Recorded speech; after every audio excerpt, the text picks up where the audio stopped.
Good afternoon, everyone. Before we say anything else, before we begin today's discussions, the programs, I'd like to take a moment to acknowledge and remember the recent calamity that has deeply affected Wayanad and its people, our dear brothers and sisters who have lost their lives, lost their homes and loved ones in this tragedy.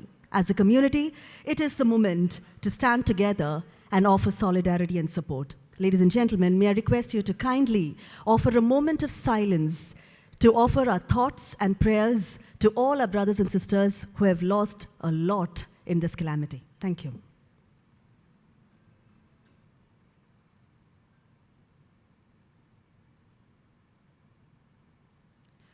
Thank you, everyone.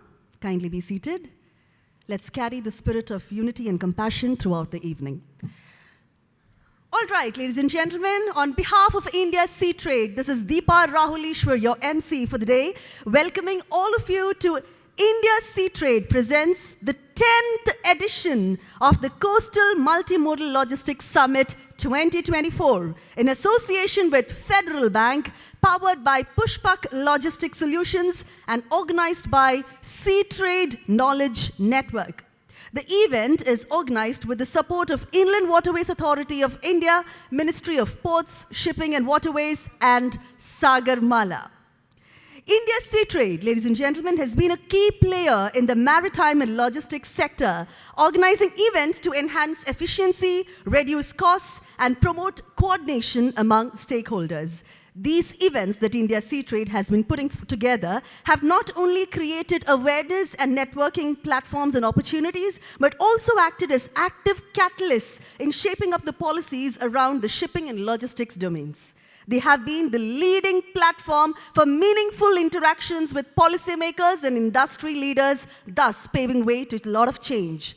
Since 2013, coastal shipping and inland water transport have been primary discussion topics, generating actionable recommendations for various ministries and state maritime boards. This flagship summit that we are hosting today in the coastal shipping and IWT domain had generated numerous recommendations from the discussions and debates over the years. India Seatrade had promptly compiled these recommendations and sent them to the Shipping Ministry, Niti Aayog, and other allied departments of the central and state governments for their action. We are glad, ladies and gentlemen, that the Shipping Ministry especially has acknowledged and recognized the efforts of India Seatrade on multiple occasions. India Seatrade will continue to play its catalyst role in policy making through its wide range of focused conferences and seminars. We wish to extend a heartfelt gratitude to the government and industry whose support has been crucial through the years, without which we would never have come this far. And of course, a big, huge gratitude to all of you who have always showered your love and well wishes to us. Thank you so much for joining us. Coming back to today's agenda, the Coastal Multimodal Logistics Summit 2024, organized by India Seatrade, will address challenges and opportunities in India's coastal shipping sector, promoting economical and greener transport methods. As the 10th edition, this summit aims to unify policymakers, industry experts, service providers, and users to affirm coastal shipping's potential and foster a conducive business environment.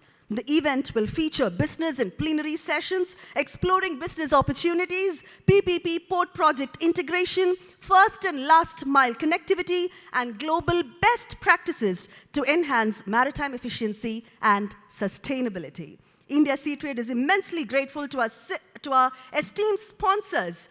Ladies and gentlemen, can we hear a loud round of applause for these sponsors? Federal Bank, Inland Waterways Authority of India, Gujarat Maritime Board, Indian Oil Corporation of India, Cochin Shipyard Limited, Container Corporation of India, Deen Dayal Port Authority, Paradip Port Authority, Pushpak Logistics Solutions, Seema Marine India Private Limited, TCI Seaways, JM Baxi Ports and Logistics, Costero Shipping and Logistics, Book My Port, Teleniti, Abrao Group, Bharat Chemicals, Bharat Freight Group, Credor, Chakyat Agencies, Dakshin Bharat Gateway Terminal, DP World, Global Logistics Solutions, C-Tech Shipping and Projects, Alpha Transcoastal XM Services, Custom Logistics, MSC Shipping Private Limited, Shree Shipping Services Private Limited, Reliance Industries Limited, Food Corporation of India, and Cochin Bunkers for their huge support to organize the Business Summit meaningfully. Thank you, dear sponsors, for your ongoing love and well wishes.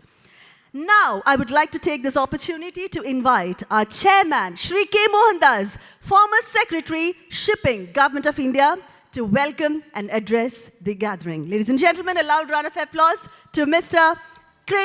Mohandas, Chairman, India Seatrade. Sir, over to you.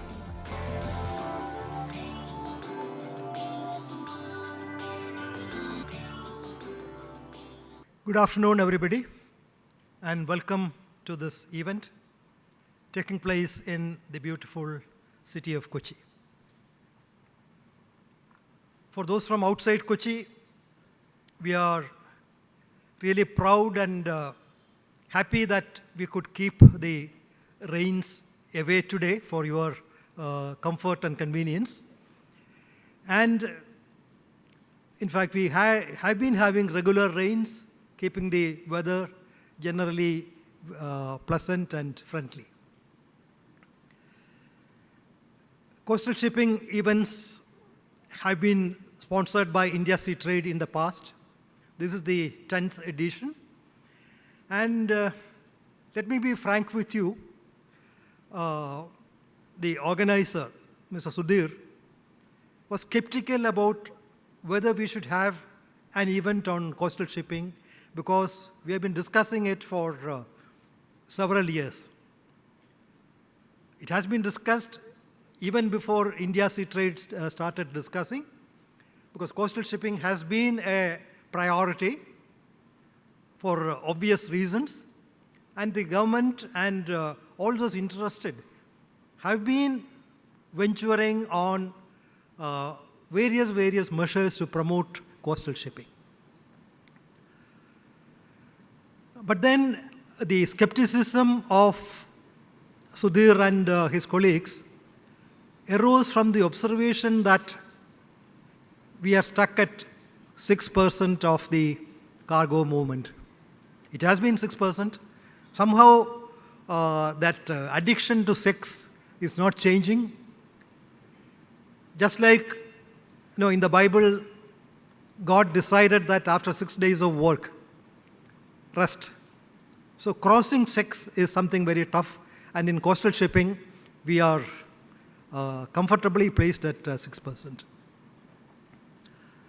Why is that happening in spite of the government policy that coastal shipping should be a high priority and that there should be efforts from the parts of all concerned, policymakers, execution people, and the business, everybody to see that more and more cargo moves from the land-based transport systems to the water-based transport systems.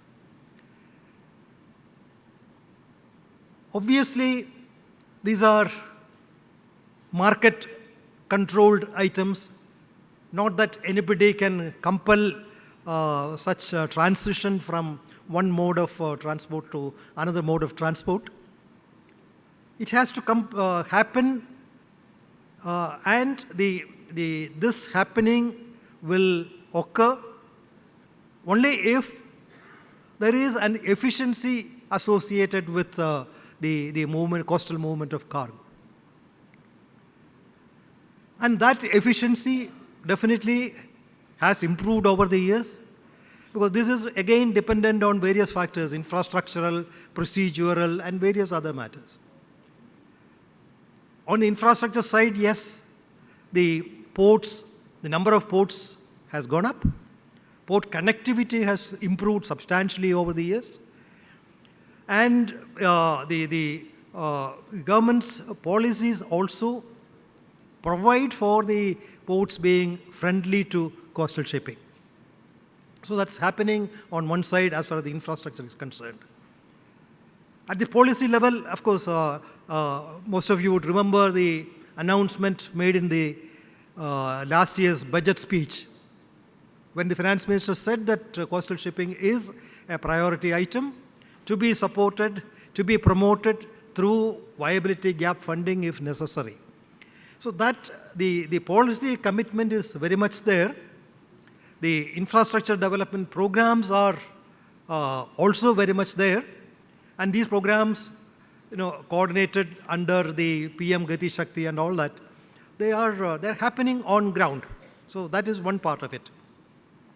Procedurally also, I'm not going into details, but procedurally also there have been simplifications, there have been facilitatory measures taken by the governments to ensure that coastal shipping does not really run into hassles. Of course, we know that the land-based transport systems are also being promoted because the highways infrastructure is developing like anything. Maybe even more than rail, the highways are seeing very, very visible development. Although the slogan always is that you move away from the highways because of obvious reasons. Again, I don't need to list out the reasons. The highways have more risks. The highways create difficulties. There are several obvious handicaps associated with road movement. But at the same time, for coastal movement, the main issue is again the land-related movement, because every supplier, every provider of cargo, and every consumer of cargo is not near the port. There is a last mile movement, there is a first mile movement. And probably this is where the coastal shipping encounters difficulties. And this is where maybe to some extent the industry, to some extent the government itself will have to make provisions. This is happening, not that it's not happening, but the initiative probably has to come from private, maybe 3PL players who can come in and provide the first and last mile connectivity so that the intermodal transit is smooth and efficient. Then, of course, there is a complaint about the time taken, the delay. Delays, obviously, because water movement is not as fast as land movement.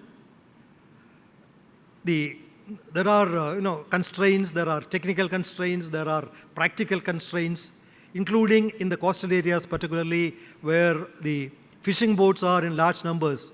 There are problems, there are logistical issues. So in spite of all that, the ships, have been moving, but maybe not at the pace at which the cargo owners would want the movement to take place. But this is also happening, and now with all this connectivity issues being attempted to be sorted out, I'm sure that's something which can make a difference. Then, of course, one of the items for discussion today is green shipping. Because decarbonization is something which is very high in the agenda of the International Maritime Organization. And the maritime sector has obligations to reduce carbon emissions substantially. And there have been certain specific targets by 2030, 2050, what you should be doing. And green shipping is becoming increasingly popular with the developed countries, and in India also we have been moving towards that. Green fuels and the adoption of various other measures which will help to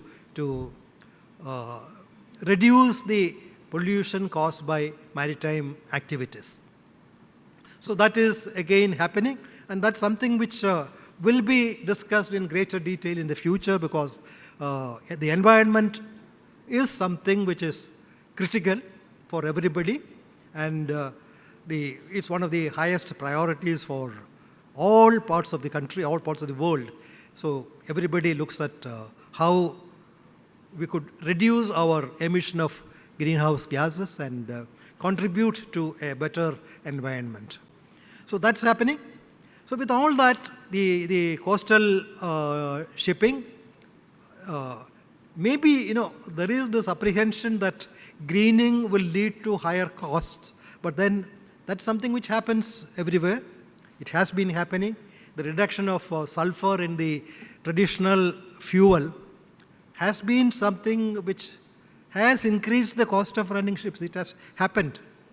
And that too at a time when, the returns earned by the shipping companies were not that great.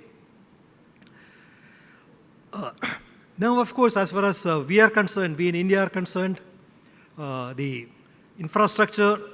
port infrastructure is improving, developing. More ports and terminals are coming up. The quality of service at the ports is improving. So with all that, so that is one part of it. The government's incentivization, willing to incentivize, the government's desire to promote shipbuilding in this country, the flagging of more and more ships as Indian. So these are all happening, and these are all sort of continuing steps which the governments are taking. So with all that, we are sure that there will be a greater interest in the maritime sector from the part of policymakers and policy implementers in the governmental system. So friends, this is a brief background in which we are discussing the issue today. And as I was saying in the beginning, we have had discussions, any number of discussions in the past. There have been lots of ideas that emerged from the people who are the real users and beneficiaries of the system. These suggestions and proposals have been placed before the governments, and governments have taken action on many of these items. So this is a process which will continue to happen. Improvements will come about when knowledgeable people who are in the know of things, place matters before the people who are to take decisions. And that is an exercise I think we should continue to do so that we get the benefits out of the policy decisions that the government will embark upon. Well, friends, I would not want to take too much time in the introductory speech. I'm so happy that all of you are here today. It's good to see many experienced persons who will be sharing their experiences here, and that experience will be useful. There will be sort of adequate time for interaction among the participants themselves. So with all that, I'm sure with the type of the quality of discussions and the quality of interactions, today's event will bring out tangible results which will benefit the coastal shipping activity, and not only the coastal shipping in general, and even the entire logistics in this country, because the logistics sector is something which is critical to our economy, and critical at a point of time when the opportunities are being thrown up because of things in the neighborhood. I'm not going into details of what's happening in China or in Bangladesh or in other parts of our neighborhood. But there are opportunities, and these are opportunities which they are not entirely related to coastal shipping, but these are opportunities for us in India, for the Indian industry, Indian trade, and I'm sure we will be able to make use of the various opportunities that come up. So friends, with that, I once again welcome all of you to this afternoon event, and I look forward to very useful deliberations. Thank you very much. Thank you so much, sir. As sir rightly said, I'm sure all of us are looking forward to some really meaningful thoughts and insights today. So let's get started. Welcome back. India Seatrade presents 10th edition of the Coastal Multimodal Logistics Summit 2024 in association with Federal Bank, powered by Pushpak Logistics and organized by Seatrade Knowledge Network. Let's begin the first panel discussion of the day. The topic of the first discussion is integrating India's coastal shipping with PPP Port Projects through Viability Gap Funding. This panel discussion seeks to explore the potential of integrating India's coastal shipping infrastructure with public-private partnership, which is PPP, port projects through Viability Gap Funding. With the government's emphasis on enhancing coastal connectivity and leveraging private sector participation in port development, the discussion will delve into the consequent challenges, opportunities, and strategies for successful integration. To discuss, deliberate, and debate on the topic, I would like to invite our beloved and respected dignitaries on stage. Ladies and gentlemen, put your hands together to welcome Mr. Sunil Kumar Ayyappan, Project Head of Adani Vizhinjam Port Private Limited.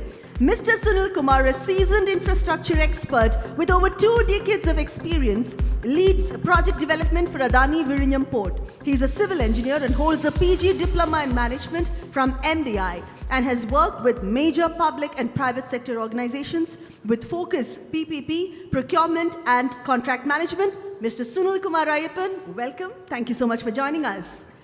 We'll move on to our next dignitary on stage, Dr. Sharat Sarangadharan, General Manager, Business Development, Gujarat Maritime Board. Dr. Sharat Sarangadharan is a port sector professional with over 25 years in the maritime industry. He was the founding executive director of Gujarat Maritime University and the founding member secretary of the Gujarat Maritime Cluster and also the Gujarat International Maritime Arbitration Center. Dr. Sharat, welcome. We'll move on to our next guest for the day, Mr. Sendal Kumar Subramanian, CEO Dakshin Bharat Gateway Terminal Private Limited. Mr. Kumar has over 25 years of experience in container terminal, port and marine survey industry and has worked under global largest terminal operators PSA, DP World and Group TCB in various management role capacities like terminal manager, COO, general manager operations and head commercial across India and overseas, Dubai and Kazakhstan. Ladies and gentlemen, let's welcome Mr. Sendal Kumar to our panel. Welcome, sir. Let's welcome Mr. Sohail Kazani, Managing Director, Bharat Freight Group. Let's welcome him with a loud round of applause. Starting as an executive in 1998, Mr. Kazani transformed Interport Impex Private Limited into a leading shipping and logistics company, Bharat Freight. With a global vision, he expanded into food, travel, digital, and e-commerce sectors, fostering international trade and economic growth. He is on the Governing Council of Maharashtra Chamber of Commerce, advisor on FFFAI and AMTOI. Let's welcome Mr. Sohail Kazani once again onto our panel. Let's welcome Captain Rakesh Singh, Honorable Secretary, ICC Shipping Association and Managing Director, Ashri Group of Companies. With close to 45 years of domain expertise, he's a master mariner and specializes in commercial laws relating to shipping and ports, including coastal and inland waterways and marine insurance. He has been serving the industry as the Honorary Secretary of the ICC Shipping Association, a representative body of Indian coastal ship owners operators since the year 2015. Ladies and gentlemen, it's an honor to have him with us today, Captain Rakesh Singh. Welcome, Captain.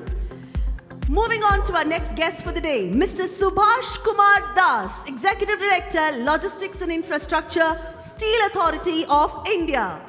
Mr. Das worked in Durgapur Steel Plant in various capacities and has handled complete logistics support for SAIL, including chartering of vessels for coal import, handling at port, and movement of raw materials and finished products. Ladies and gentlemen, a big hand for Mr. Subhash Kumar, who's joined us on the panel.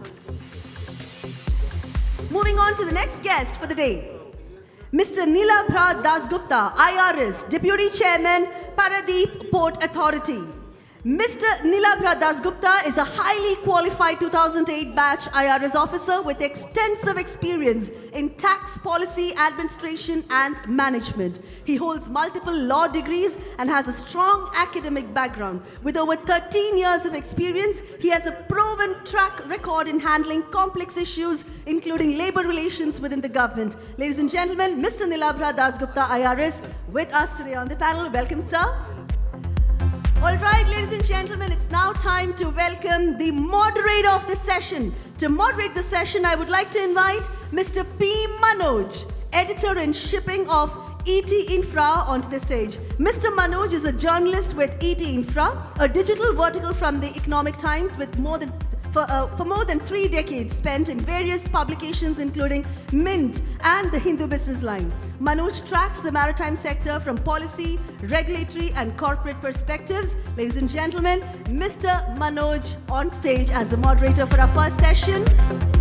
We're about to begin the session. Over to you, Mr. Manoj. I would humbly request you to make sure that this group maintains the given time. We have many discussions today and many speakers waiting. Over to you, sir. Thank you. Thank you so much.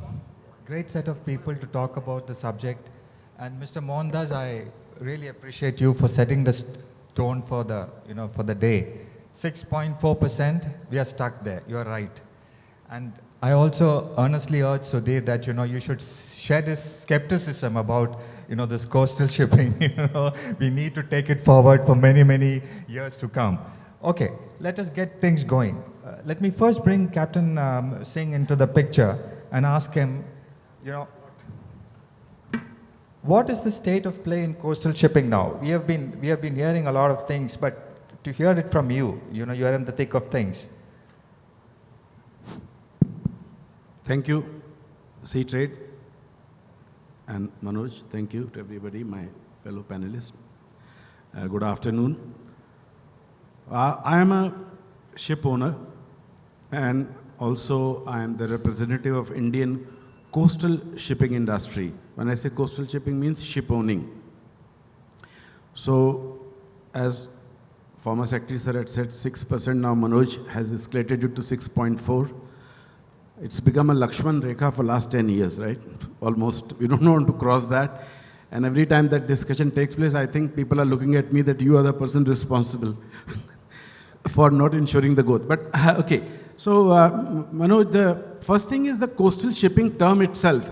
To my colleagues here and everybody in the audience, when we say coastal shipping, we have about 1,000 ships which are designated as coastal ships in India.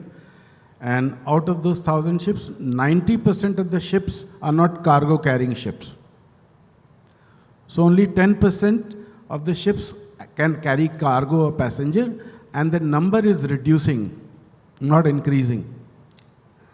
And I think this afternoon and the entire program is about carriage of cargo through the water route. And in ultimate effect, the modal shift from railways and roadways. That is the subject, I presume, right? So the modal shift is going very slow, and with the growth of, as Secretary Sir said, railways and roadways, the competition is getting stricter. I would just briefly come to two issues, or rather before I come to CapEx and OpEx issues, which are widely discussed, let me give you a viewpoint from the ship owner's perspective, who's been operating vessels on Indian coast for more than 20 years now. 7,500 kilometers of coastline sounds very appealing, but it doesn't work. The first geographical disadvantage is having a peninsular coastline. So we should stop painting the coastal shipping with one stroke of brush by saying 7,500 kilometers of coastline. It doesn't work. What can work or would work is what is called short sea shipping. This is what the term is used in Europe, and we need to also start evolving around that concept, that there are major hubs, for example, Cochin or Chennai or Mumbai, and there has to be spokes. The major ports serving as a hub to nearby cities, towns, port jetties in the range of about 500 kilometers or so. Nobody sitting here can doubt that a coastal shipping parcel from Kandla to Haldia can ever be competitive when compared to railways and roadways. It can never be. So that's the first thing which we am telling you about the geographical disadvantage.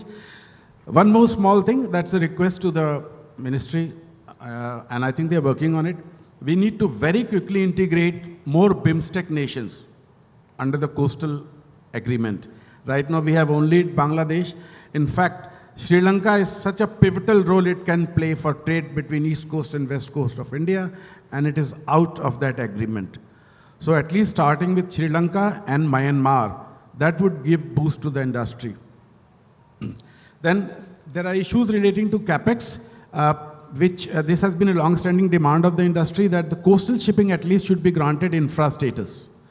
I have gathered this news from my colleagues and partners in the ministry that this is being favorably considered, that we look forward to coastal shipping particularly being granted infra status so that the debt servicing period would ease. Then another thing which has been missed out, I don't know if in earlier meetings we had this discussion, is the cargo connect. Do we really have sufficient cargo to move on the coast of India through waterways? The modal shift will not take place for sake of taking place. It will only take place when it is viable for both the parties. So I think we also need a very concentrated effort on hub and spoke short sea shipping, identifying places, and also the cargo connect, a meeting coordination with the traders who are willing to accept modal shift, and we are able to provide that sustainable service.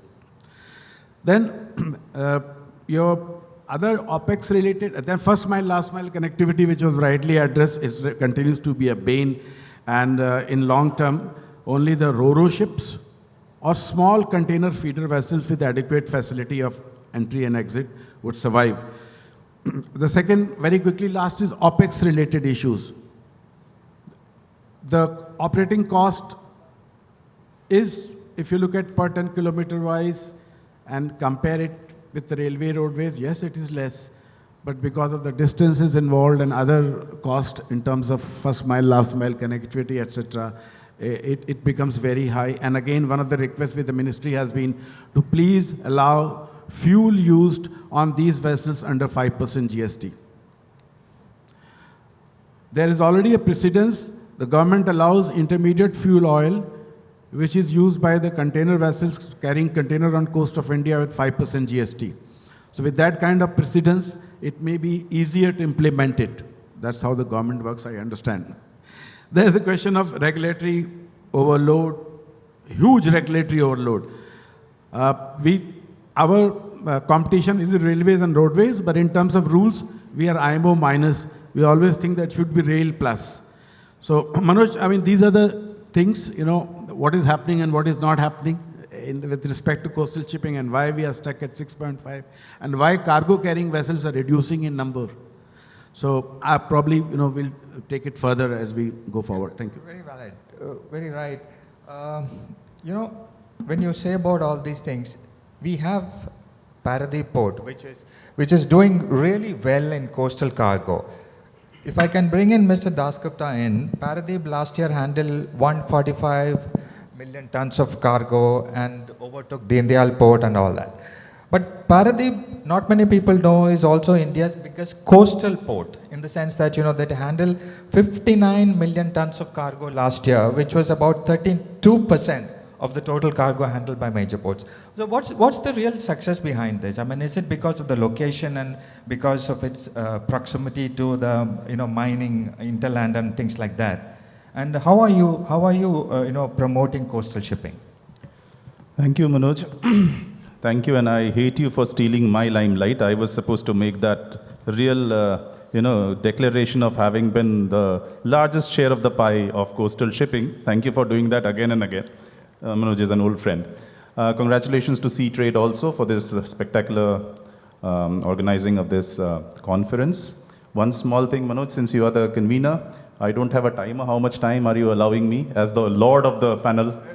You can take, I mean, all we right, can always okay. come back to you. So yeah, so it was very nicely framed in the keynote address that, of course, the coastal shipping share of the pie, the overall pie, which say for FY 23-24 overall was roughly 325 odd million metric tons overall, with major ports giving in approximately 160 odd million metric tons, is a very small share of the pie, which again has become static.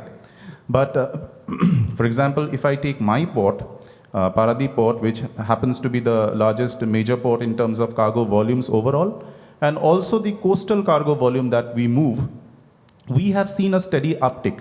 So if I can give you numbers, in the last 2 years, we have steadily clocked 59 and 58 million metric tons, steadily up from approximately 37 odd million metric tons a few years ago.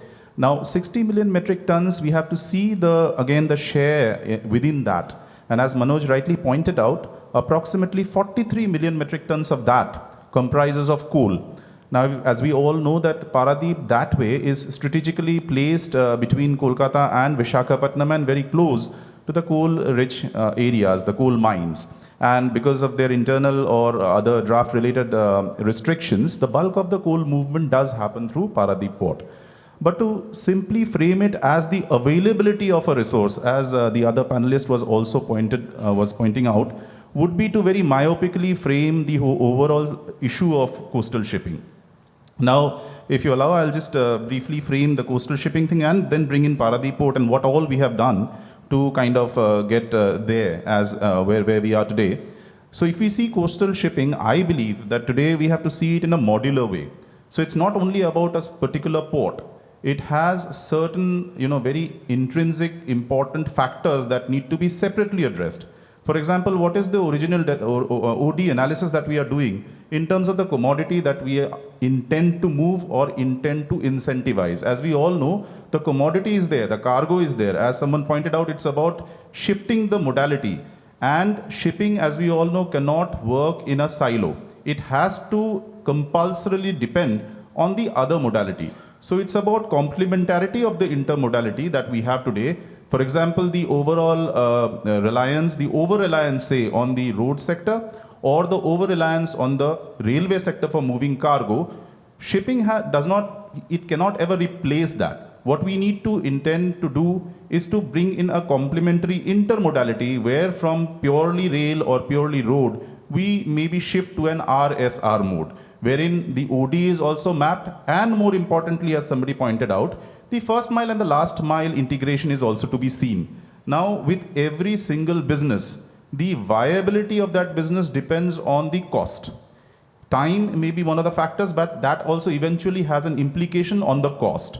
Now, if you see the cost per ton, the inherent asymmetries today, for example, the telescopic rates in railways, where the smaller destination to the port and then shifting it to a shipping modality costs much more to the business, or the parcel size that you can easily move in the absence of agglomeration capacities near the port are hugely favoring the road sector as well as the railway sector, and in a way making the shipping sector, though it is, it gives you volume benefits, it gives you even many other benefits in terms of lesser carbon footprint, less impediments in terms of movements over the water, which you may easily get in terms of a road or a rail movement, but still it is not becoming viable for the business to follow it. Now, how do we achieve what we have achieved in Paradip port? Now, if I come to my port, because we approximately take 30% of the share, and we have done it consistently over the years. So 6.4% of the total share, out of that 30% is simply done by Paradip. Now, it did not happen overnight, or it did not happen by itself. If I can tell you, Paradip has 17 berths, and out of that, 5 berths are completely, wholly dedicated to coastal shipping. So we have 5 coastal berths, 2 in the MCHP and 3 by the JSW terminal. Apart from that, we have also added 1 more berth. So effectively, you have 6 dedicated coastal shipping berths. We also have one of the lowest SORs, and also we have frozen that SOR, the rates, for 3 years. So in terms of the infrastructure that the port gives, by dedicating that berth so that the coastal shipping business is prioritized when a coastal cargo reaches us, and then complementing it with making it viable by freezing the rates, giving a certain amount of certainty, definiteness to the business that, okay, if you move your cargo through our port, this is the rate that we are going to go and freeze. Then we have brought in certain other optimizations in terms of faster evacuation of the cargo that comes to us, or the faster dispatch of the cargo by bringing in efficiencies, say in the marine side, or even in the intra-port regulation side. I don't mean to say that we have been able to change any major policies, but you see the way the one segment of the port talks to another, we have brought it optimizations there. So it's very easy to understand. But what is important is that in 59 million metric tons of the total coastal cargo that we have moved, 43 million metric ton is coal. And if we see, we have to see in terms of all the commodities. Only 4 lakh is steel, and that happens to be one of the steel hubs. Odisha is going towards ramping up its capacity to 100 million metric tons. And what is Paradip Port doing with all the things that we have given? Only 4 lakh million metric tons of steel. And very little POL that we move, about 8 million metric tons of iron. So what I feel is that when we talk about coastal shipping, the more important areas to look at are to remove the asymmetries in the origin destination analysis that we have to make. Because at the end of the day, a ship comes to the port, it takes that cargo, it reaches its destination, and then it has to return empty. So if it's a container ship, the price even increases because of the empties plus the shipping costs that are there. Then we have to do the intermodal analysis in terms of how the cost viability in terms of a very high cost that the railway may put on us in terms of the shorter railway distance for the first mile to the last mile. Third and most importantly, I feel that apart from certain things like say coal, which are volume based, the other coastal commodities are low parcel commodities. So how are we aggregating those commodities? How are we allowing maybe warehousing or maybe some kind of aggregation facilities near the port? So land based, whether first mile, as someone pointed out, whether the inland waterways are efficiently or sufficiently able, are they capable to move that commodity to the port from where it can then be shipped to the nearest port. So I feel these are more important areas, and to frame it in terms of the topic for today's panel discussion, that where does the viability gap funding therefore help in terms of PPP project interventions. So as we all know, 20% is given by Ministry of Finance and 20% again by the sponsoring port. So if we look at those externalities which we happen to somehow close our eyes and not notice, I feel there is much more symmetry and much more efficiency that's waiting to be discovered by both the private sector and the public sector entities which are controlling that. You're very right, because a few months ago, Paradip, in conjunction with the Odisha government, they introduced a viability gap funding for containers. Basically, you wanted to broad base your cargo. And I think that was a very, very good scheme to get started, even though that was for EXIM cargo. Why can't somebody do like that for coastal cargo as well, right? Keep a threshold of some 250 TEUs and things like that. So I don't know, last budget, the finance minister announced, but still today we are yet to see any scheme being introduced. What is at what stage is that? Yeah. Again, it would not be proper for me to probably comment on national policies that are being seen. I would limit myself to say that certain interventions are very, very heavily being looked into. For example, one, we would also know, as Captain also pointed out correctly, that the availability of vessels, the inventory that we have for coastal shipping that we can put into coastal shipping. So we are looking at the prohibitive costs that we have in terms of the, the debt costs that we incur if Indians are to own those ships. So something like a maritime development fund, which has been spoken about again and again, is being actively now seen in terms of having that pool of resources so that we can also finance this important sector and involve inventory that brings down that viability, brings down that cost, increases the viability, and also the rolling stock. See, what happens is today coastal shipping, unfortunately, is dependent on the unavailability of rakes. So it is the incompetence or the unavailability of another sector which in turn is pushing cargo to this sector. This should never be the case when there is so much scope and there is so much potential. Similarly, the government is also looking at probably making, sometimes the cargo sizes do not support, say a Supramax or a large vessel. So whether we can parcelize or bring in smaller vessels and make them viable for, say, fertilizers or cement parcels, which can't be at one point in time, which can't reach the amount at which they can be moved through these big ships. Or maybe agglomerate the cargo at one place of multiple players so that a big ship can come in and there is adequate capacity being utilized. Okay. Now, I'll bring in Sohail out here. Sohail, we have heard here about, there is a shortage of vessels for, movement. But the government is saying, or the policymakers are saying that they have put in place a lot of measures to promote coastal shipping, but yet at the same time we heard two speakers say that there is a shortage.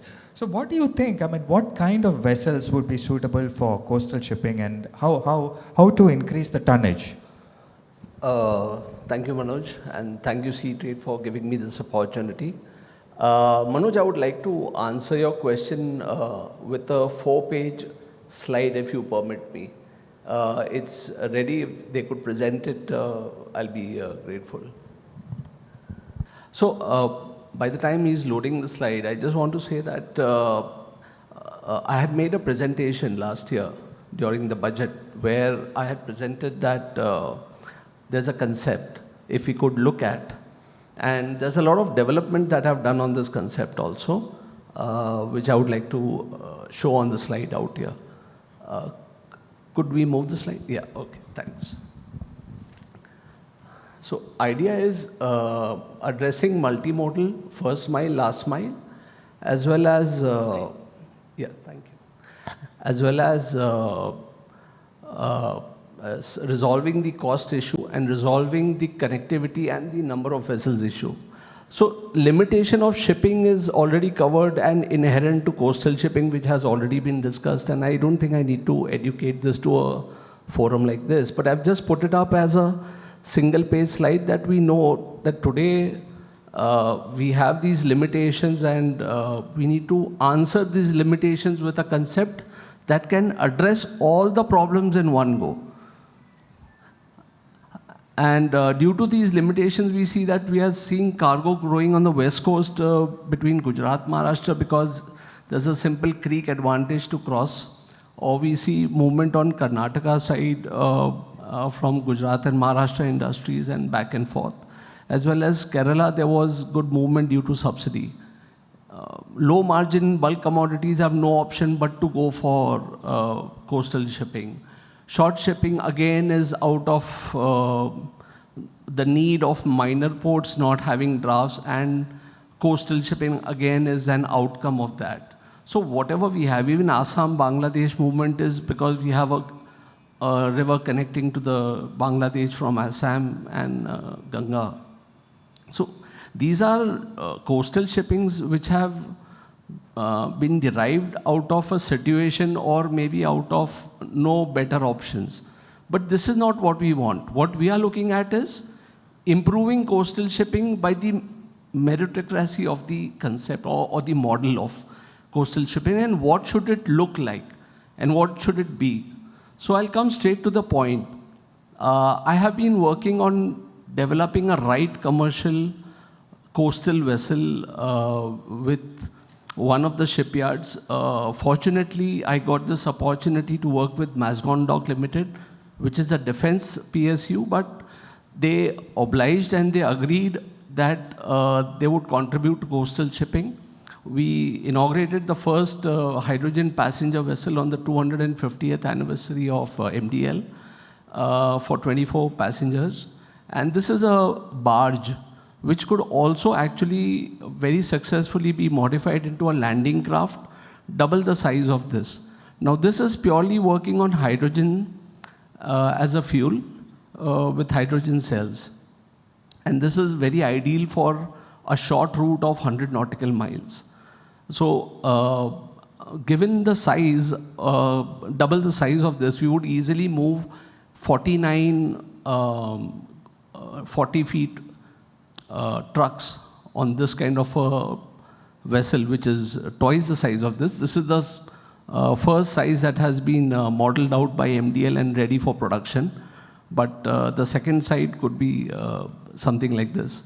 So with a limited draft of 3 and 3.5 meters, this kind of a vessel can be easily drawn, which is very low cost in fuel consumption. Of course, the capital cost is high because of the hydrogen fuel cell and generator inside. So we are talking of online generation of hydrogen while shipping as well as consumption. These are the calculations. So if you see the first column, we would need something like 1135 liters of hydrogen that would be generated at 60 rupees a liter. And technically, your cost per vehicle comes down to hardly 1,400 rupees. Fuel cost, I'm saying, for crossing 100 nautical mile distance. And the second column is basically the concept that where you actually replace the conventional fuel, and the saving is roughly around 8,820 KL. And if you see it over a year, you're actually going to save around 1.7 million barrels of fuel that will be imported. So it's almost one ship gone out of the import trade on one vessel. And I'm looking at 40 such OD pairs across the coastline of India every 100 nautical miles. So that is like approximately every 200 kilometers we should have a bus stop for this kind of a coastal vessel where you roll on, roll off vehicles every single day. So one vessel can do just 98 vessels up and down. I mean 49 up, 49 down, so around 98 vessels a day. And only with that effort and that kind of small investment and effort, I would see definitely a regular cargo, because all the Ro-Ro vessels that have come into India have done fantastic. If you see Hazira, Goga, if you see Alibag, though it was a passenger, but they've done very well. And something economical would definitely be very successful here. So what I showed was the micro part. Now this is the macro part. The macro image, if you see the estimate of developing 40 Ro-Ro terminals, a low-cost terminal with just having a facility where the ramp could go down and the vehicles could park, would not cost 25 crores per terminal. So we're talking of 1,000 crore investment. 40 ships, we are talking of 2,200 crore investment. And with the reduction, as I said, of imports of barrels and cost of reduction in road maintenance, all the benefits of coastal shipping are here. So coming to the point of PPP and viability gap funding, say a vessel of this size or a vessel costing around 60 crores as a landing craft, I would break it up into 4 parts. 25% to be funded by the investor, the owner himself. 25% should come out of value gap funding from the center, because this is the kind of revenue in terms of trade, purely tax collection on the trade that would increase due to this kind of a facility would cover the 25% value gap funding given by the government. The other 25% could come from the green funds, who can take and buy all the carbon credits that are generated on this kind of shipping. So the entire green fund investors could come on to the 25%. And the last 25%, I would leave it to the bankers, because even the banks need to remain in the ecosystem with us. So I look at it this way, that if a holistic approach is made to a model like this, and the number of vessels in the OD pairs could increase gradually from 40 to 80 to finally maybe a few thousands, because even that is going to be less for a country like India with the population and trade growing at a fast pace. I see that something of this initiative would be really helpful. No, very interesting, very interesting. I mean, it also involves this decarbonization efforts and, how to go green and all that. Now, let me bring Sharath. Gujarat has been, the biggest player in the maritime sector in terms of the coastline and, the kind of initiatives that have taken place. So, on the coastal shipping front, what are the plans of the state to enhance coastal shipping and trade? Thank you, Manoj, for giving me this chance. Let me also thank Sudhir for inviting me here. Being a Malayali, I feel all the more happy to come to Kerala from Gujarat. Yeah, so I think my question was, what does Gujarat do to increase coastal shipping? Yeah. Before I answer this, let me also take credit on behalf of the Gujarat government that Gujarat Maritime Board Ports Like Paradip, they are the ports which handle the highest coastal cargo when compared to all the non-major ports of the country. Last year we handled about 46 million tons of cargo. And it's our aim that, this 46 million tons contributes to about 10% of our total cargo. And we have plans to increase it to about 40-45% over the next few years. So that is the vision. So when I talk about the vision, we have heard the distinguished speakers share their insights. So that takes, from, I'll slightly deviate, or I'll try to stick to the point, but I'll also try to take in whatever the speakers have said. OD study, sir was mentioning. We have done some OD study, and we have got some very interesting facts out of that. For the next 5 years, I think we have, through the OD study, by mapping the origin and destination, we have been able to identify projects exclusively for coastal shipping worth about 17,000 crores. So this would probably add up to some capacity as far as the coastal shipping is concerned.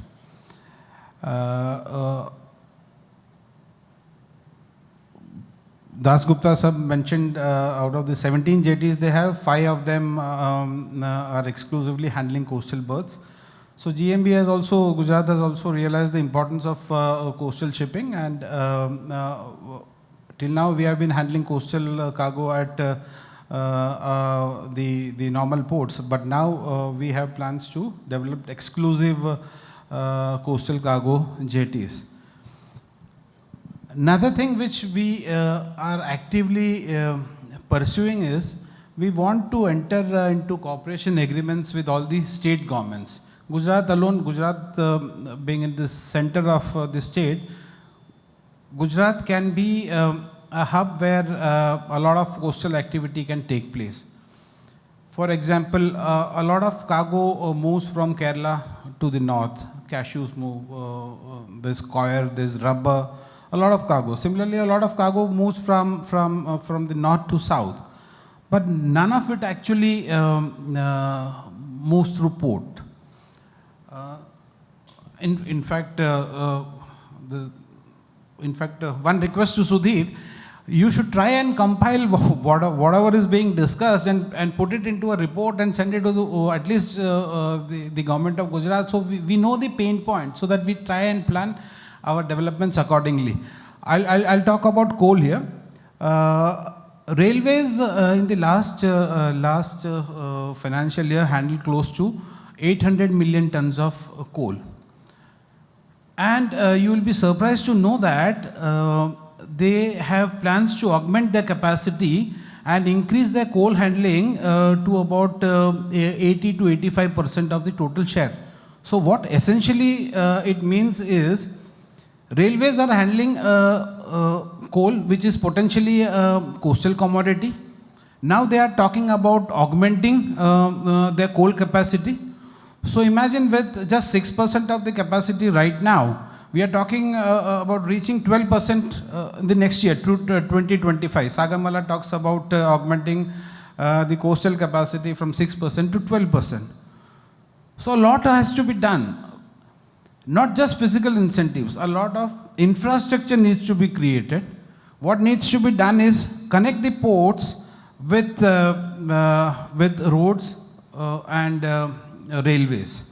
All our major cities are connected with railways and roadways, but none of our ports are very well connected. So these are things which we have all been discussing. But now I think we should need to come together if coastal shipping has to really evolve.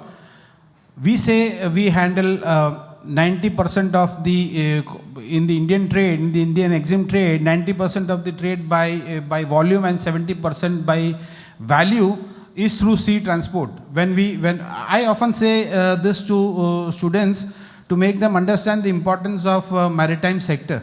But when you really talk about the coastal shipping, there's a lot that can be done.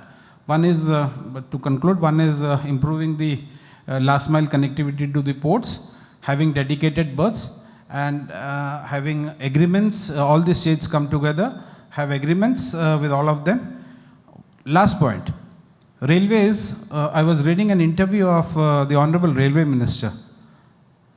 What he said is they have made a budget provision of 5.2 lakhs to 5.6 lakhs to upgrade the rail infrastructure. I also read the budget provisions for the port sector. We have earmarked about 700 crores for Sagarmala. While that is an impressive figure, all the states should come and invest in the infrastructure. Thank you. Okay, good point. Let me bring Mr. Subhash into the discussion. And steel is a commodity that is amenable to coastal shipping, but yet we are not seeing the traction that it has to be. What are the enablers for the modal shift policy for promotion of coastal shipping for steel? Thank you, Manoj. My distinguished co-panelists, esteemed delegates, friends, ladies and gentlemen, very good afternoon. First of all, I want to thank the organizer for selecting such an apt topic. I think it's the most appropriate topic for today, and it is of utmost importance because it supports the growth and development of the country. At the same time, it crafts a sustainable tomorrow. I think you'll definitely agree with me that man has they have metamorphosed from cave-dwelling wilderness to the sophistication and the luxury of today's skyscrapers. And in this millions years of journey, different discoveries and innovations have helped mankind to have an edge over other living species of the world. If fire and this invention of these two things are important, I think our access and command over this maritime business is no less important. But here I am very pained to say that our collective attitude was so far been lackadaisical towards this most important business aspect, that is coastal shipping. And it is more so important because it is the most sustainable way of transportation, and sustainability is the biggest global challenge today. Basically, India has got certain geographical advantages, had my co-panelists also expressed. We have got a big coastline, that is 7,570 kilometers, and we have got a navigable waterways of say 14,500 kilometers. But surprisingly, that has not translated into improved share of coastal shipping. Our shipping, our percentage is still that hovering around that 6.4, and whereas in China it is 24%, in Australia it is say around 17%, Germany 11%, and making our share the lowest among the 10 leading economies of the world. Even the South Asian countries like Bangladesh is having 16%, and Thailand is having around 12% of share. I'm not talking about this Bangladesh because their road and this railway networks is not up to the mark. But for others, this percentage really eye-opener for us. And if you see that logistic cost as a percentage of GDP is lower compared to all the developed economies, and all efforts are on to bring it down to less than single-digit figure. But here I think this coastal shipping can play as a game changer in the entire exercise. And I am from steel industry and representing the largest steel maker in the public sector. We have got our mining, captive mines, our manufacturing units, our marketing network, different stakeholders spanned across the globe. And we are making around 20 million tons of steel, and for that related total movement is around 80 million tons. And it's my honest admission that we are not adopting coastal shipping or this inland water. It is only because of this cost element. It is emerging out of this first and last mile connectivity. That's our chairman sir was also speaking. So this is the biggest challenge. But coastal shipping definitely has certain advantages. First of all, I will be concentrating our steel sector only. Certain advantages are there. First is this cost. This cost is less compared to rail and road. But definitely you will say that I am contradicting my more statement just 20 seconds back I have told. Here in coastal shipping, the price, cost for moving a freight, say in ton kilometer, it is around 0.3 rupees. Whereas in case of rail, it is 1 rupees, and in case of road, it is 1.5 rupees. That is 5 times more. But again, this cost is less, but it's a very idealistic situation. All our deliberation, all our discussion will always converge to achieve this matrix. Secondly, it's a environmental friendly mode of transport. It emits less carbon dioxide.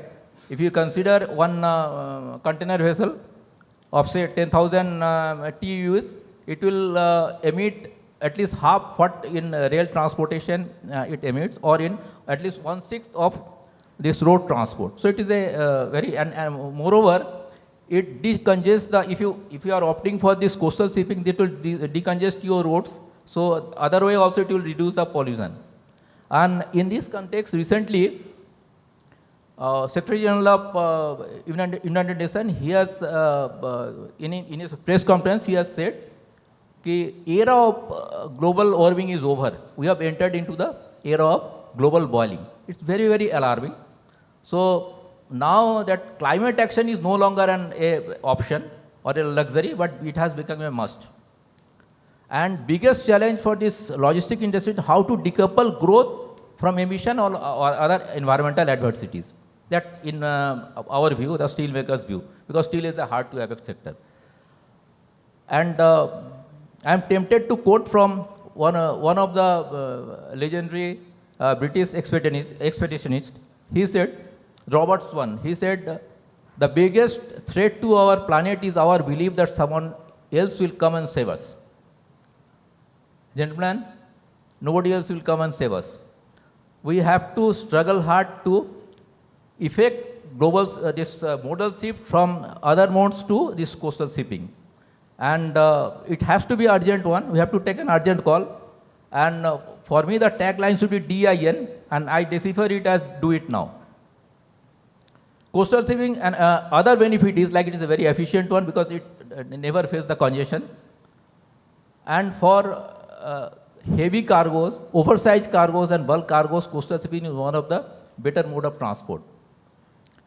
And another one is over this road transport, if you, that is for the perishable and hazardous coastal shipping is a better mode of transport because it is not, accident is less and this congestion and other, it's a better environment is there for this.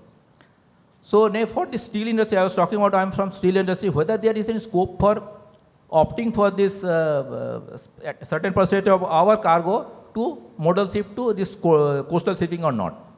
So in completely finished steel market, around 45 million tons of cargo, they account for interstate movement. And out of this 45 million ton cargo, at least there is 25 million ton cargo that involves coastal states. And if you take a further deep dive into the entire thing, if you just go for this OD pairs, at least 6 to 7 million tons of cargo is there that goes from eastern coast where the manufacturing clusters are there for the steel thing, steel makers.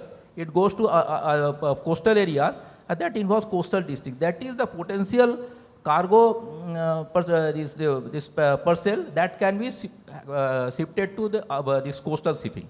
So that is there, but there are certain challenges in coastal shipping, and the biggest one is the cost I was talking about.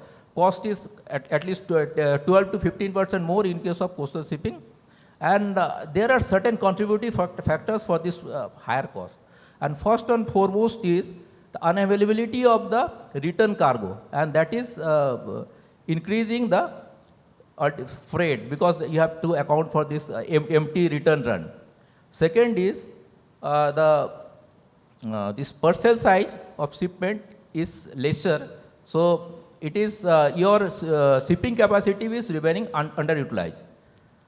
Third one is the lesser number of exim vessels due to the existing this manning norms. Fourth one is this longer lead of this last mile and this constraint, this infrastructure for this first mile connectivity. These are the things. And certain steps, definitely we can take certain steps to ease out all these hindrances. And first and foremost is, two of the promising ports are there in the eastern coast, that is Paradip and Haldia, where you can have some port-based agglomeration center. And this, there is a capacity for in Haldia, we can have 5 to 6 million tons of this agglomeration capacity, and in Paradip, at least 4 to 5 million tons, this agglomeration center we can make for the steels. And this facility should have port-based warehousing facility, this rail-based warehousing facility, then it should have some arrangement for this agglomeration of this different parcel from different suppliers, so that they can make full shipment, at least for the Supramax vessel that Mr. Dasgupta was also referring to.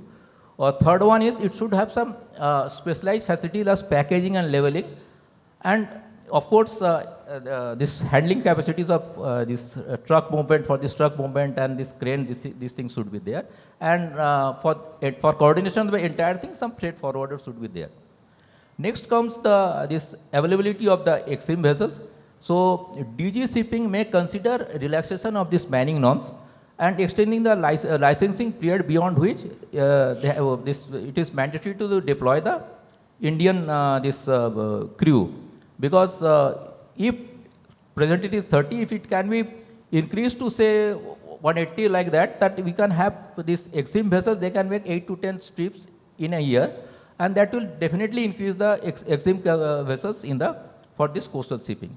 And for reducing the long lead of this last mile, we can go for some more coastal berths, and that will be nearer to this clusters, this manufacturing cluster, and improving the congestion in the first mile, like that is mostly in the eastern region, this Orissa-based ports, that is Dhamra and Paradip. We can promote this IW5, that fairway development project, that has to be prioritized, and for the 2-3 infrastructural support is needed. First one is this thing that least available depth should be around 2.5 to 3 meters, so that barges of at least 1500 to 2000 ton can ply. Secondly, IWT berths at Kalinganagar and Paradip. And third important thing is, if you want to develop this area, you have to have some priority given to this area, so that this area can decongest. And with this intervention, I think this coastal shipping, that cost can be brought down for the steel cargoes I am talking about, at least by 350 rupees, and that can be made comparable at still better than the other mode of transport like rail or road. And Government of India is also taking lot of initiatives, and you might be knowing around 839 projects with an budgeted outlay of 5.8 lakh crores is there under this Sagarmala projects. And this Sagarmala has got 5 pillars. The firstly, this port modernization, port connectivity, port-based industrialization, coastal this community development, and this last one is your coastal shipping and IWT. And particularly for this IWT, 231 projects had been earmarked, and with a budgeted outlay of 14,600 crores. And out of these 231 projects, 43 projects are already completed with an this expenditure of 3,000 crores, and 63 projects with an estimated this outlay of about 4,006 crores are under implementation. And mode of financing is either equity based or internal resources or grant from these different aids or PPP. And with these government interventions and these policy supports, I am pretty sure that there will be some definitive change in the modal mix, and our share of this coastal shipping will be at least, if not better, at least at par with all the developed economies. With this positive expectation, I stop here. Once again, I thank the organizers and all the industry partners for this ambience, and all who are present here for your present hearing. Thank you. Thank you, Mr. Subhash. The opening of Vizhinjam Port, container transshipment port, is a significant event in India's maritime sector. And it was structured on the basis of a VGF, from both the state and the center. Sunil, do you think that some of the issues in the coastal shipping sector can be, sorted out through a viability-based structuring of projects on the infrastructure side as well as the operational side? Thank you, Manoj. Thank you, Seatrade, for this opportunity. Manoj, coming to your question, that I also see, as you rightly said, there is some parallel or similarity between the transshipment sector, which was in 2015, and the current, maybe not current, from the beginning also. There are some parallels and similarity between the transshipment and the coastal shipping. Both are having the problem of viability issues. Even though Vizhinjam, because of its natural advantage and strategic closeness to the international shipping route, was making an economic case, Government of Kerala was trying to develop this port for quite a long time.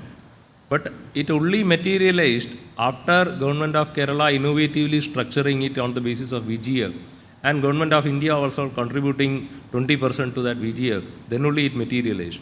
So that way, this coastal shipping, at least my co-panelists have elaborated on the shipping side and the other sides, also on the infrastructure side also. On the infrastructure side, I believe that some of the infrastructure needs to be funded with VGF only. So that would be actually increasing the viability.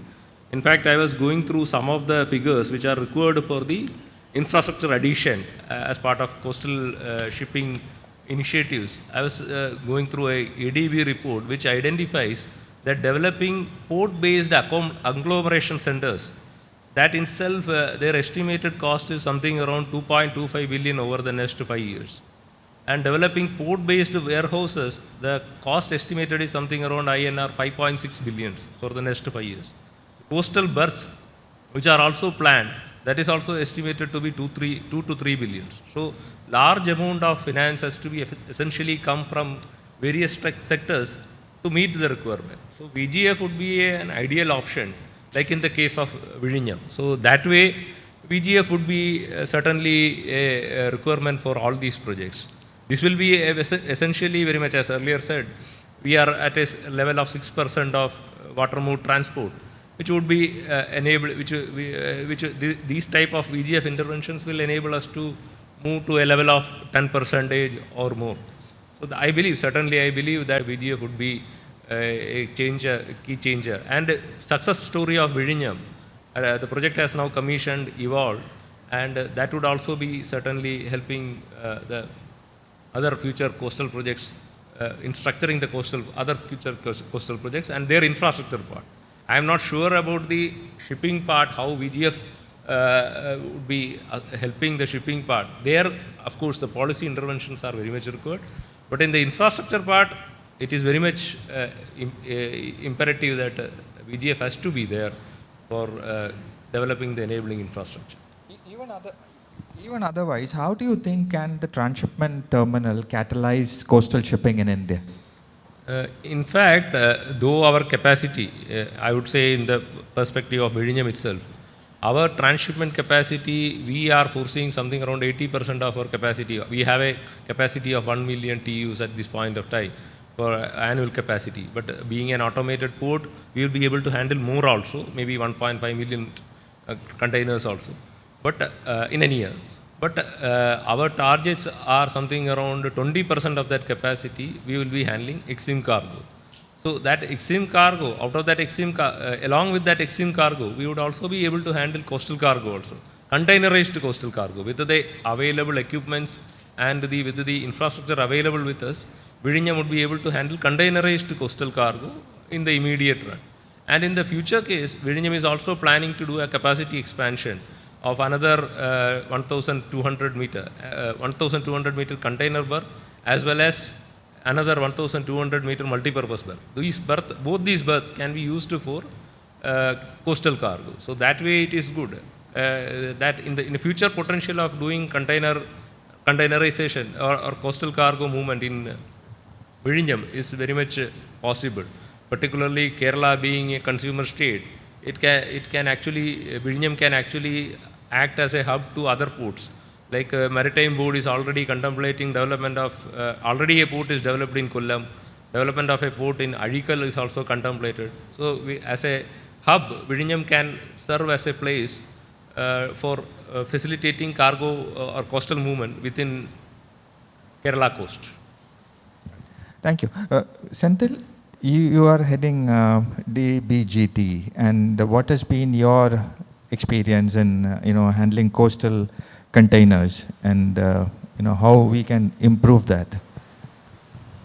Yeah. Good afternoon. I thank Mr. Sudhir for giving me this opportunity. So let me, before answering your question, let me give some statistical information about coastal movement through containers, particularly in southern part of India. So let me tell you, first thing is, because almost most of the speakers has already covered, marginally covered certain numbers. Let me read out. First thing is coastal movement in India, again, it is 6% today when compared to Thailand and Bangladesh. 16% they are happening there in Bangladesh and 12% in Thailand. And the PTPK, that per ton per kilometer rates today stands at 2.58 rupees for a road, whereas coastal it is 1.06. So that way it is giving ample benefits for any exporters or the coastal suppliers, the cargo suppliers. And then if I talk about again South India first, or maybe Pan India, today the container scenario is 27 million TEUs per annum. And that is the volume happening in India, out of which, if I compare what is the percentage of coastal, which is almost 9%, 1.6 million approximately. Say I collected some through some resources, so finally I noticed that containers, it is only 1.6 million coastal containers have been engaged in business here in India. And then if you take the volumes of South India again, it is the capacity of coastal business here is 600,000 TEUs per annum. I'm talking about this side Vizag on the east coast and this side Mangalore. What all the ports located in between has been covered under this. So they have the cargo of 600,000 TEUs per annum, which is again 10% of entire South India EXIM plus coastal business. Today, South Indian cargo potential is 6 million TEUs per annum, okay, including EXIM coastal, out of which it's only 10% has been given by coastal. So that is the low key of the situation happening here in India particularly. So why? I would say that first thing is the capacity. The capacity in terms of ports and terminal. Today, now when we are talking about coastal, it's a very generalized term, but then you talk about coastal through containers. That is a very specifically, if you look at, there is no dedicated coastal container berths, I think, available in India today, except I would say that JNPT, I think JM Baxi is developing 2-3 shallow berth. Container, exclusive container? Yeah, that's what I'm saying. There is no exclusive container coastal berth available in India. That is the biggest bottleneck, one. And then as a terminal operator, if you ask me, there is a discount given. Yes, it's very good for the promotion of coastal. But then as a terminal operator, private terminal operator, wherein you'll have to compulsorily pay 40% discount. I'll have to be very honest and blunt. So naturally, there will be a, I cannot say that discouragement or whatever, but then generally the mood of the private terminal operators is not very. Let me interrupt you for a moment. I mean, this is a important issue out here. Yeah. Major ports are mandated by the ministry to give a 40% discount. Yeah.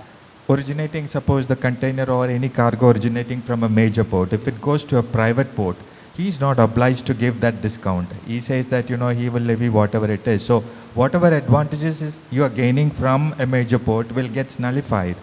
So it's an important point, unless the government brings a holistic policy on that.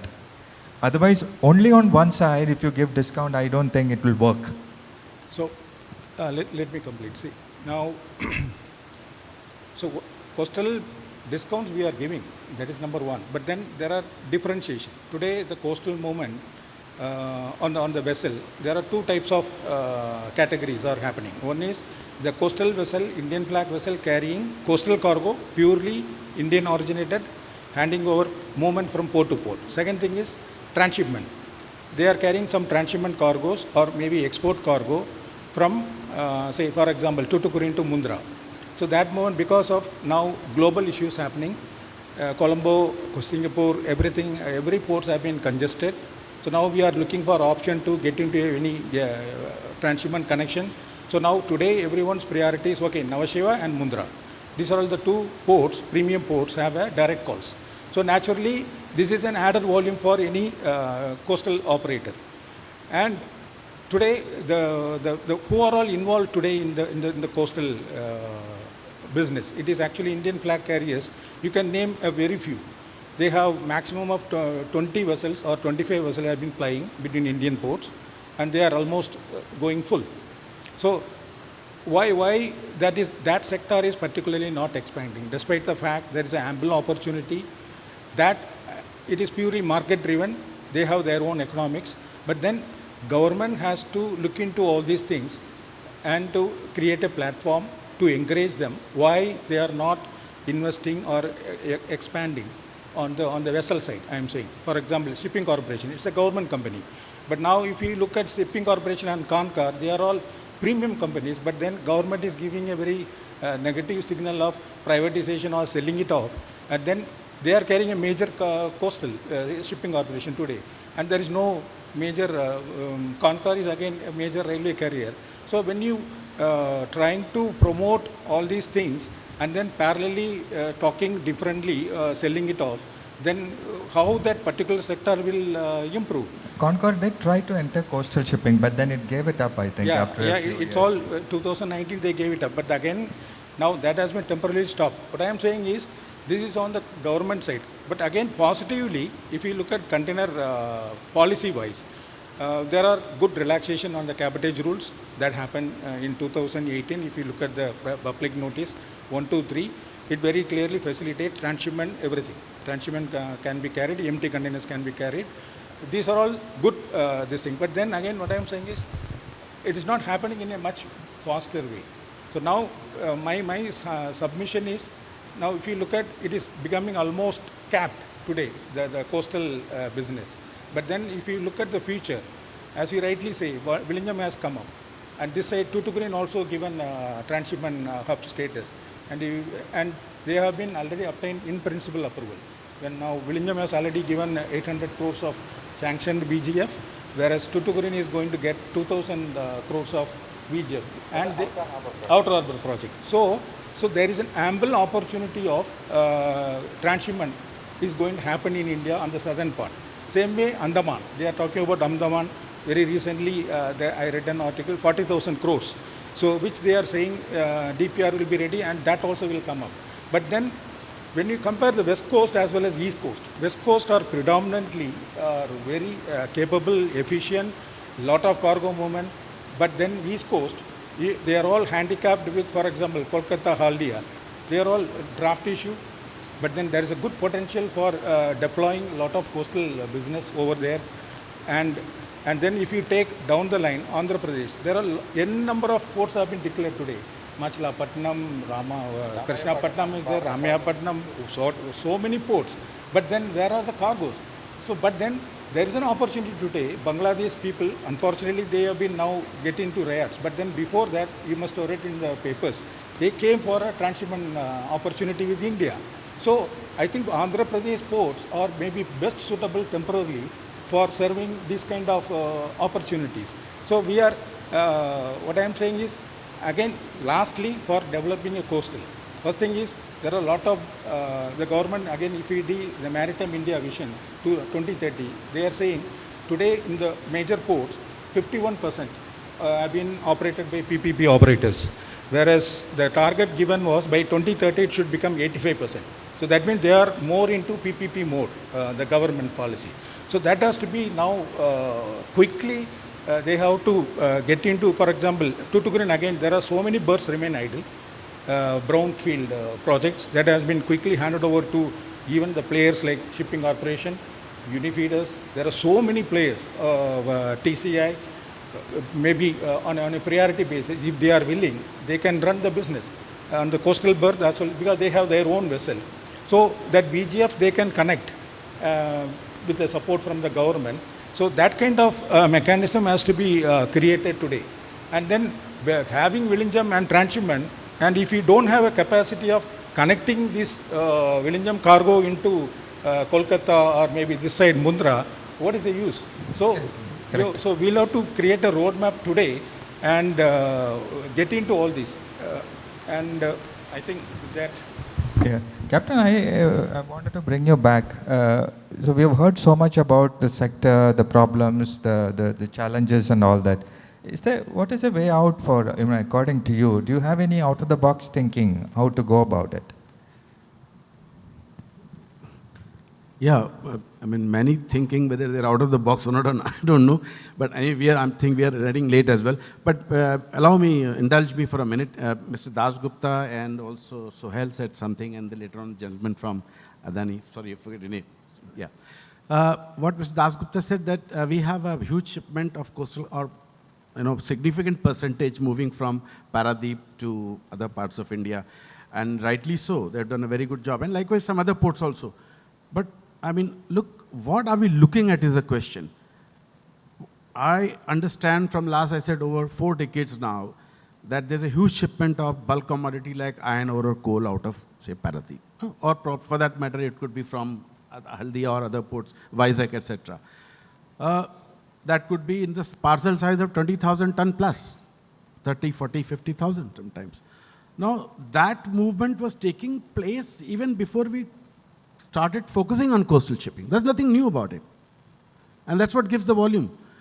What we as ship owner, who eventually are going to run the ships and move the cargo, think that when we think about the coastal or modal shift, and again, Mr. Dasgupta said the same thing, and also Sohail said, that we are looking, for example, let's say, steel, manufactured goods, small container ships, various other products, say from Bombay to Ratnagiri, Cochin to Trivandrum, Cochin to Mangalore, short span shipping. Because that will be the modal shift, not a 50,000 parcel moving from west coast to east coast. That has been happening for 100 years. So there's nothing new. So we got to go to a very basic thing. It's a chicken and egg situation. Do we have enough cargo to move on the coast? Okay, we have cargo. Do we have enough ships other than 50,000 tonner? So we don't know.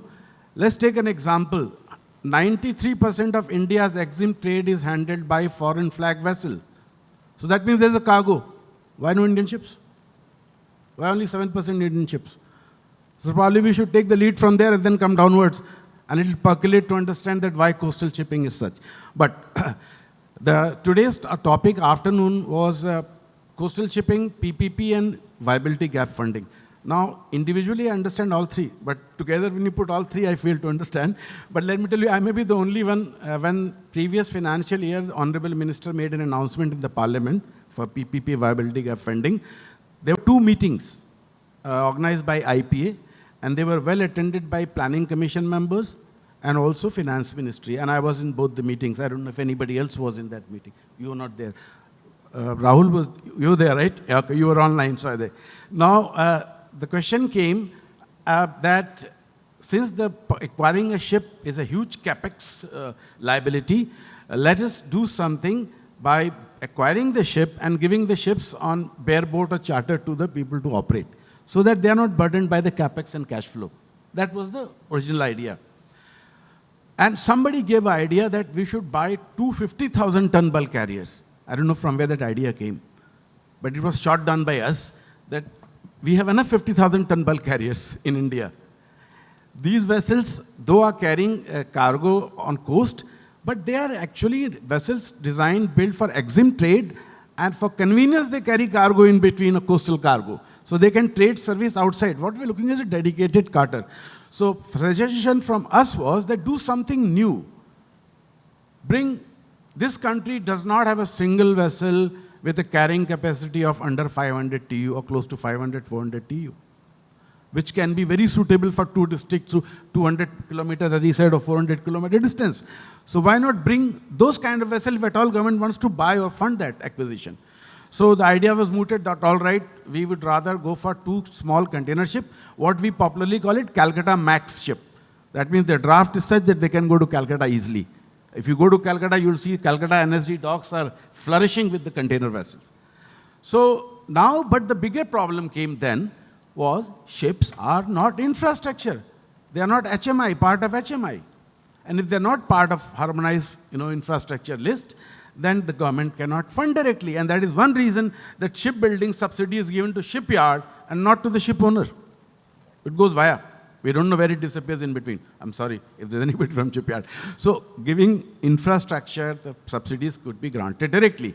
So the Planning Commission said that yes, we will consider that. So interim it was that some port will buy ships and then they will get on bareboat charter. Doesn't work, will not work. And that's why we haven't heard it for 2 years now. What I suggest also is that instead of piecemeal approach, in 2016, ministry asked us to do a study on the subject. We hired KPMG, paid 15 lakh rupees. KPMG submitted the report that there should be 500 rupees per kilometer per ton subsidy given for coastal movement. That report is on record, very well taken by ministry, but as the report moved further to the superior ministries, it ended up somewhere we don't know. So these piecemeal kind of suggestions, I think would rather focus on sustainability. Then we see how the acquisition cost can be cheaper, debt servicing can be easier, OPEX can be reduced. And this idea of agglomeration is a brilliant idea. I agree, the ADB report long back wrote about it. And if you look at the Haldia Inland Water Terminal recently, if somebody from here at WI, it's a beautiful terminal. It's a gold mine future if we can start agglomerating cargo to serve northeastern Bangladesh. But the problem is not that.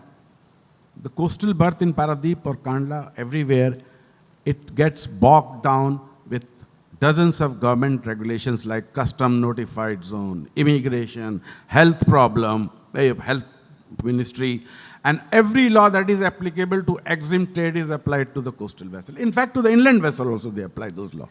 So Mr. Gadkari had floated a scheme of finger jetties funding. I don't know if you remember that. That government will fund 5 crore if a state gives the land and some private party can create a finger jetty. There'll be a plain vanilla jetty for movement of coastal cargo with only security arrangements, not immigration, not custom, nothing. But it didn't take off. I think maybe major ports, authorities, of course, government under government supervision, or maybe private port, they could, instead of this coastal berth, while they're serving the purpose, but the real intent would be to have within the port or outside or near an enclave, which could be on a PPP basis, a VGA basis, which could be exclusively for coastal movement and not burdened with notified by custom, immigration or other authorities. Because that's one of the big hindrances for a domestic movement. Thank you. Good. Great. Great, perspectives from all the speakers. Now let me open up the, thing to the, floor. Can anybody from the floor ask questions? It's a really good panel of speakers out here. It's an opportunity for you to ask the right kind of questions and get some clarifications.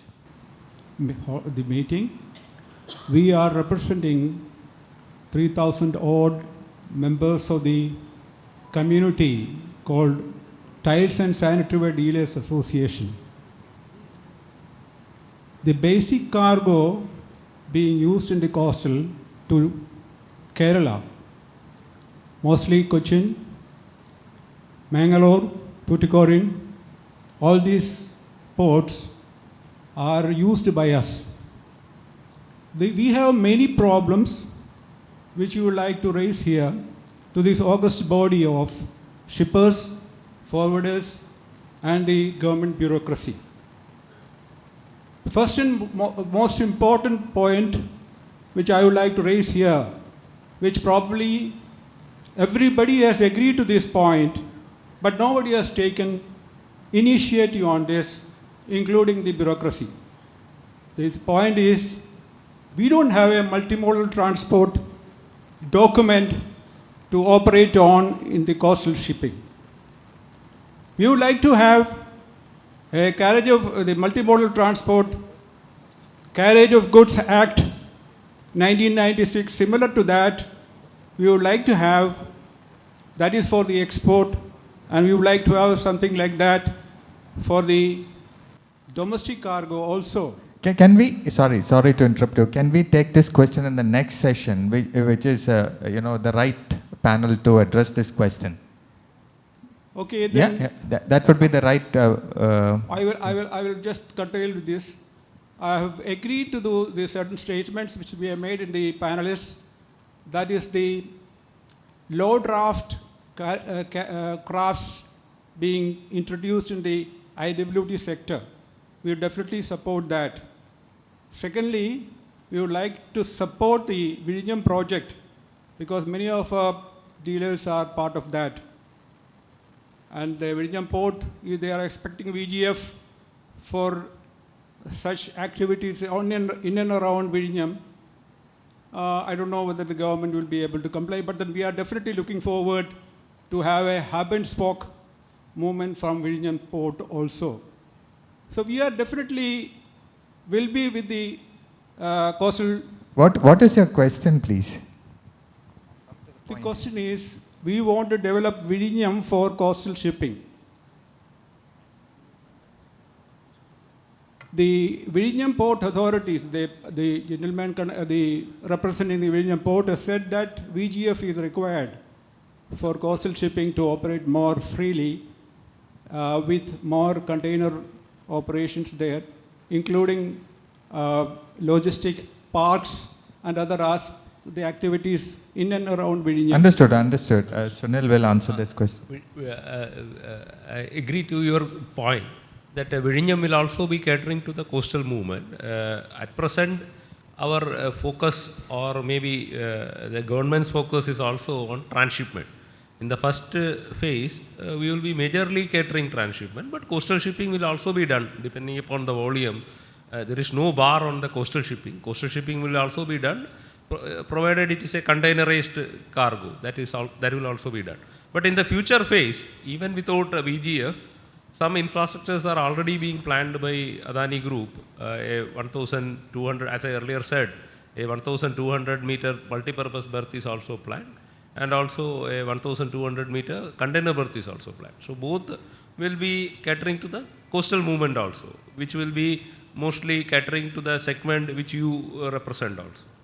So, Sohail, you want to add something? Yeah, just to add, it's been now, I think, almost 7 months that we have given a proposal to the Kerala Maritime Board, whereby we have proposed that we will activate 3 minor ports at Kerala along with 2 vessels that would do coastal shipping between Vizhinjam, Kochi and the 3 minor ports covering the entire belt of the coastline of Kerala. But we are still to hear any positive news from them. And it had a proposal for value gap funding in that to the extent of the shortfall of capacity required.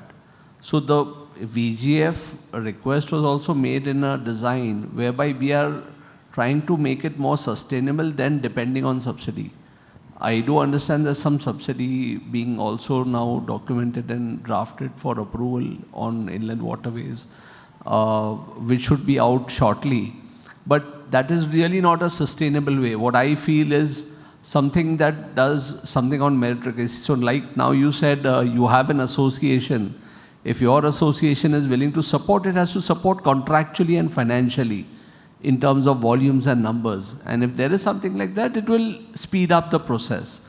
I mean, we as on the ship owning side are definitely interested in opportunities all the time. So. Our request in this Sohail, you can ask this question when you are there, because Mr. Pillai, who is representing Kerala Maritime Board is here. He is one of the speakers in the next session. Yeah. So you can ask this question there. Any other questions, please?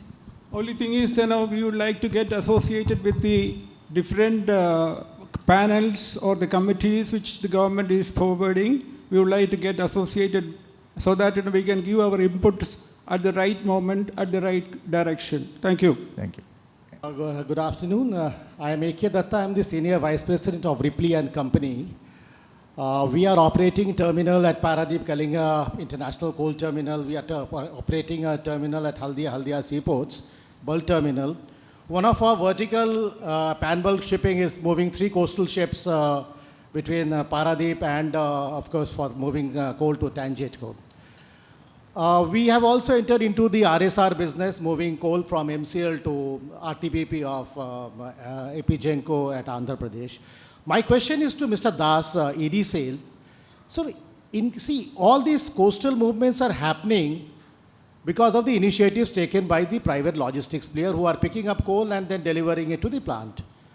Sir, my question to you is, in case you have identified some consumption points in the coastal areas, why don't you ask some expression of interest from the logistics player? Well, we will pick up your steel from your doorstep, taking to some ports, say whether it's Paradip or Haldia, and then delivering to through RSR or by road, shipping road or rail shipping road to different coastal plants. Sir, have you ever tried out this mechanism of seeking expression of interest?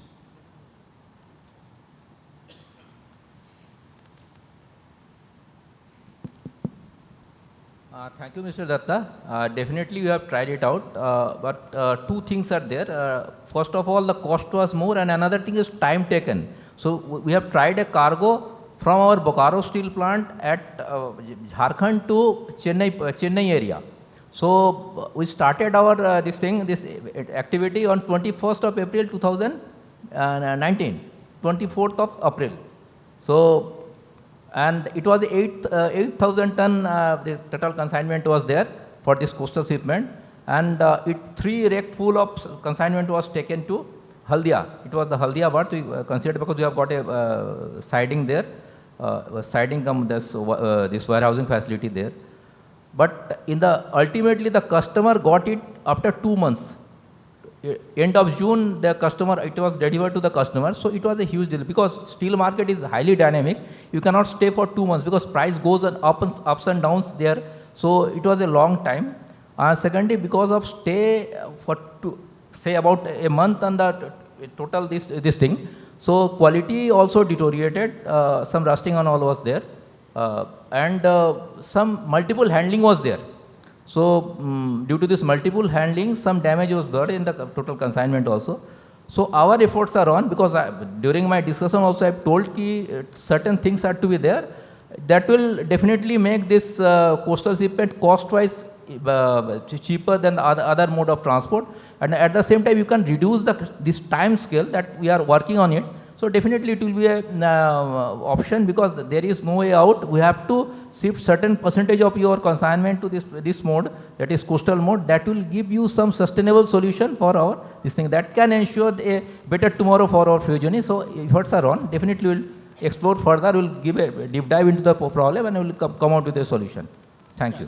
That's the main thing, the cost and the deterioration of the material. I mean, these are the issues. Otherwise, there are players available in the country today, logistics players who will be willing to do the coastal shipment. And they will find out solutions for you, but of course, the cost and time. Definitely. We'll already in talk with our peers like Tata and JSW also, we are talking to those people also. And we'll take a collective call because it's the call of the day. Definitely we'll take a call. Thank you so much. I mean, I'm reaching the end of the time allotted to me. Thank you so much, everybody, for such an enlightening session. Much appreciated. Thank you. Thank you so much, gentlemen. But may I request you to kindly stay back on stage for a few more minutes. Ladies and gentlemen, let's give them a loud round of applause for this panel who brewed some interesting conversation here on stage, and thank you for participating actively to the dear audience out there. Now, to present a memento as a token of appreciation to the panelists, I would like to call up on stage Mr. Manu Nair, Senior Manager, Products, Federal Bank Limited. Ladies and gentlemen, let's invite him on stage with a loud round of applause.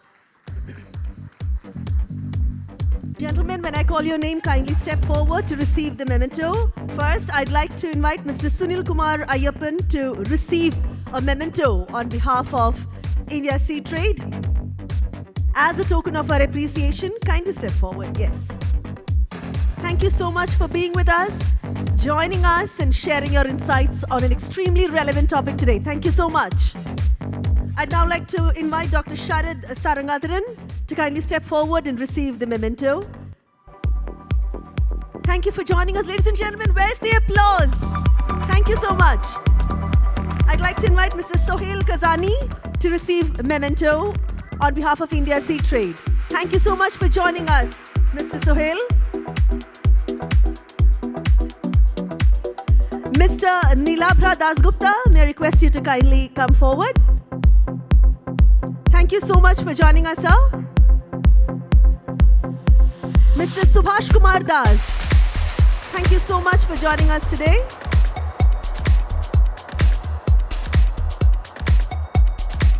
Thank you. Captain Rakesh Singh,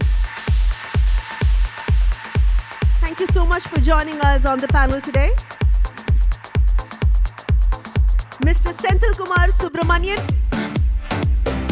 thank you for sharing your thoughts with us today.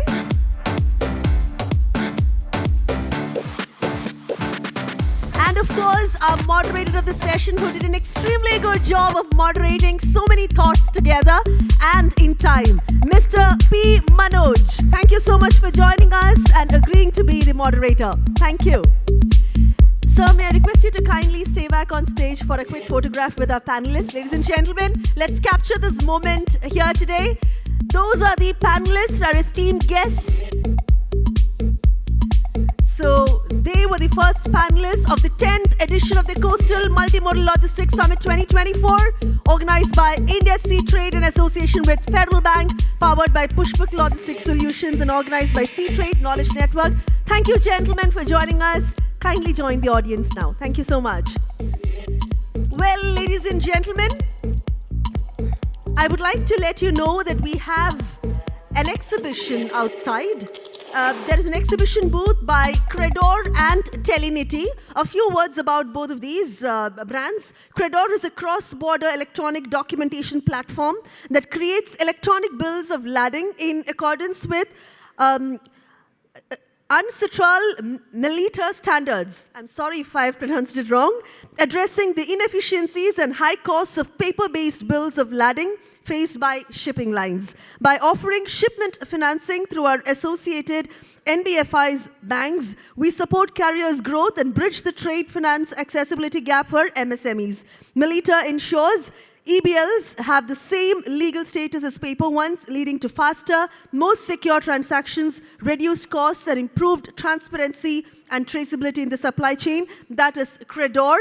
You will also see an exhibition booth by Telinity, who is an industry-leading provider of state-of-the-art services and solutions for communication service providers around the globe. Telinity helped their customers harness the power of their networks with their location-based services, NFV-enabled, 5G-ready, VAS consolidation platform and digital services platform. SIM-based location tracker service by Telinity is a solution unique to India for various applications, not limited to fleet management, staff monitoring, asset tracking, disaster management, emergency service, IoT, BFSI, etc.